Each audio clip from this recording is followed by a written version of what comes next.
Hermanos, bienvenidos a este repaso de la escuela dominical.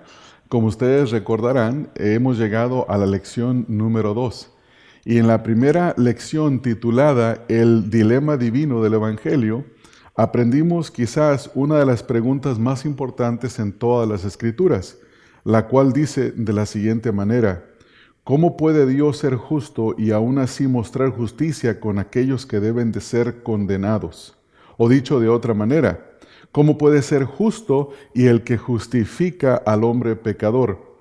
En las siguientes escrituras, este dilema aparece con claridad, como dice la escritura, en una forma innegable. Por ejemplo, leemos en Éxodo capítulo 23, en el versículo número 7, donde se afirma claramente que Dios no absolverá o justificará al culpable, sino que actuará con perfecta justicia hacia él, hacia esa persona. Note lo que dice Éxodo 23, 7.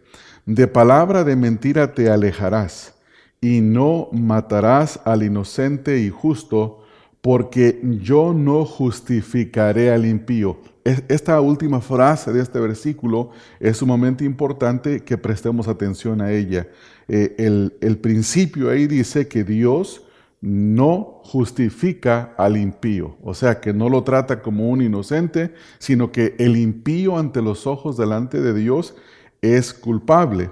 Sin embargo, en las Escrituras también, en Romanos capítulo número 4, en el versículo número 5, esta porción de la Escritura declara enérgicamente que la gran esperanza de cada creyente es que Dios justifica al impío. Entonces la pregunta es, ¿cómo pueden ser verdad ambas declaraciones? Vamos a leer Romanos 4:5, donde nos dice: mas al que no obra, sino que cree en aquel que justifica al impío, su fe le es contada por justicia. Noten ahora, pongan los dos versículos a la par. El primero dice que él no declarará o justificará al impío, y el segundo versículo en Romanos 4:5 nos dice ahí, hermanos, que sino que cree a aquel que justifica al impío. El Antiguo Testamento nos dice Dios no justifica al impío, y el Nuevo Testamento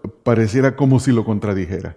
Pero no es que lo contradiga, sino que Dios nunca, jamás declarará inocente al impío.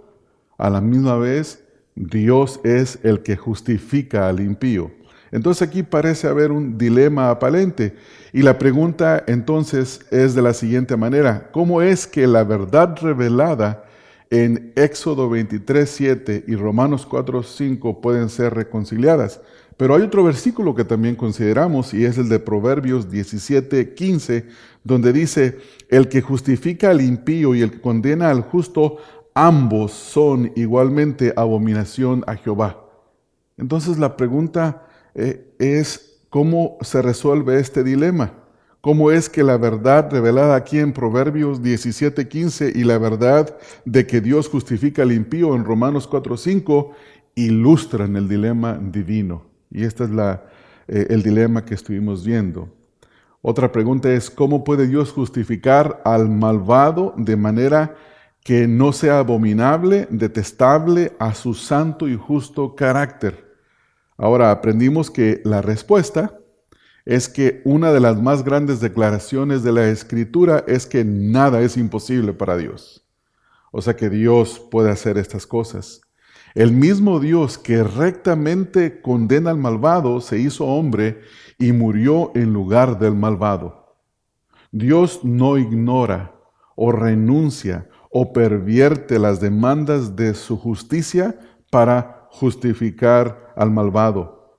En lugar de esto, Él pagó las demandas de la justicia a través del sufrimiento y la muerte de su Hijo, el Señor Jesucristo, ahí en la cruz del Calvario. Entonces, hermanos, es importante que entendamos que es como este dilema divino es resuelto, el dilema que presentan las Escrituras. Ahora, hemos llegado al capítulo número 2 o lección número 2, la cual es titulada El motivo de Dios para salvar al hombre. Y esta es la lección que ustedes van a estar respondiendo a las preguntas, compartiendo sus respuestas unos con otros. Pero encontramos en esta lección, por ejemplo, la pregunta: ¿cuál podría haber sido la motivación de Dios para enviar a su Hijo a morir para que el hombre pecador fuera salvado? O sea, ¿por qué lo envió? Yo he escuchado una infinidad de respuestas a esta pregunta y algunos dicen que Dios envió a su Hijo a morir por nosotros porque Dios se sentía solo y necesitaba mucha gente con Él en el cielo.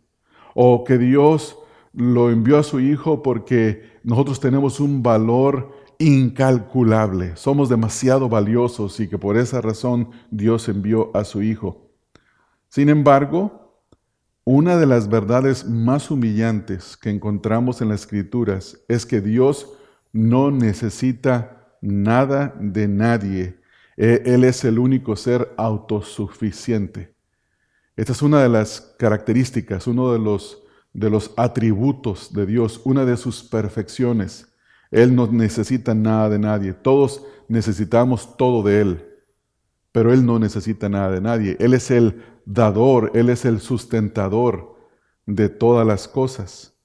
Entonces, el Dios que hizo el mundo, dice el apóstol Pablo en Hechos 17, 24 al 25, el Dios que hizo el mundo y todas las cosas que en él hay, siendo Señor del cielo y de la tierra, no habita en templos hechos por manos humanas, ni es honrado por manos de hombres como si necesitase de algo, pues Él es quien da a todos vida y aliento y todas las cosas. Noten esto: vida, el sustento del aliento y el sustento de todas las cosas. Él es el que da. Él no necesita de nada ni de nadie.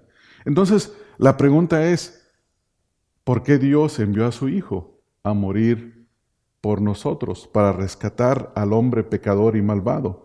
Consideremos ahora el Salmo 50, versículos número 9 al 12, donde dice: no tomaré de tu casa becerros, ni machos cabríos de tus apriscos, porque mía es toda bestia del bosque, y los millares de animales en los collados. Conozco a todas las aves de los montes, y todo lo que se mueve en los campos me pertenece. Si yo tuviese hambre, no te lo diría de ti, porque mío es el mundo y su plenitud.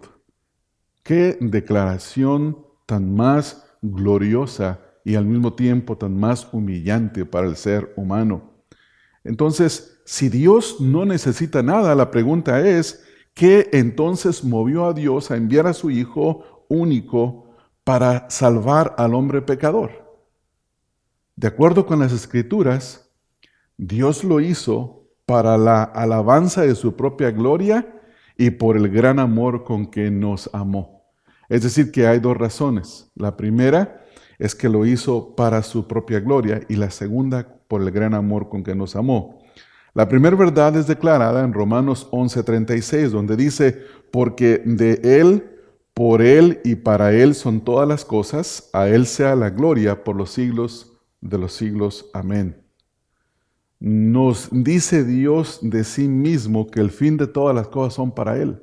Todo es para Él. Todo es de Él, por Él y para Él. Él es la causa de todo, de Él. Él es el medio de todas las cosas por Él. Y Él es el fin de todas las cosas, es decir, que todo es para Él. Las Escrituras también afirman que Dios nos salvó por amor a su pueblo. Note lo que dice Juan 3, 16 y 17. Un versículo que creo yo que muchos conocen de memoria. Porque de tal manera amó Dios al mundo que ha dado a su Hijo unigénito, para que todo aquel que en Él cree no se pierda, mas tenga vida eterna. Porque no envió Dios a su Hijo al mundo para condenar al mundo, sino para que el mundo sea salvo por Él. O sea que Dios mostró su gran amor. Es por el gran amor con que nos amó. Esa es la razón. En Tito capítulo 3, en el versículo número 4 y versículo número 5, dice: pero cuando se manifestó la bondad de Dios nuestro Salvador, y escucha esto, y su amor para con los hombres, nos salvó no por obras de justicia que nosotros hubiéramos hecho.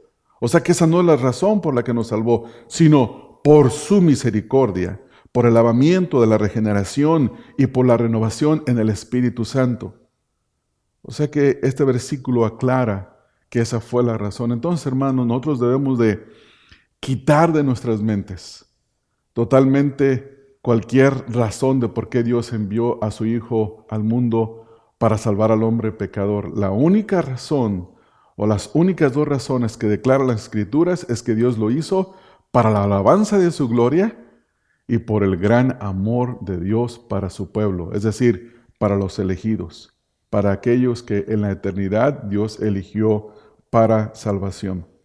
Hermanos, espero que tengan un buen tiempo al responder las preguntas y como siempre, les pedimos que den su respuesta y si por alguna razón algún hermano piensa algo distinto de lo que usted está viendo, es bueno pensar y escuchar, no molestarse porque alguien dio una opinión, una respuesta diferente, perdón, en cuanto al texto. La Escritura dice que hierro con hierro se aguza o se afila y un hermano afila el rostro del otro hermano. Entonces, es bueno responder a esas preguntas. Y obviamente tenemos un coordinador de la clase y también tenemos un hermano que enseña, el hermano Jorge, para que podamos pedir una respuesta o una ayuda al observar estos versículos de la Escritura.